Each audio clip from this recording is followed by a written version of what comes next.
Рождественские чтения. Зимняя сказка.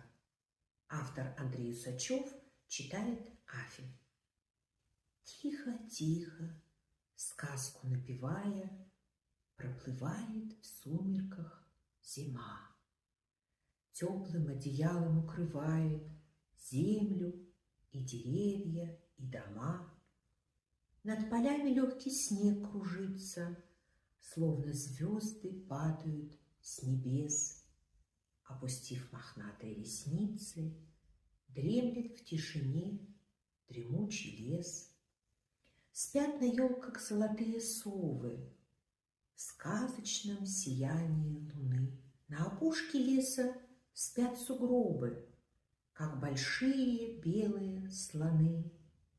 Все меняют форму и окраску, гасят окна, сонные дома.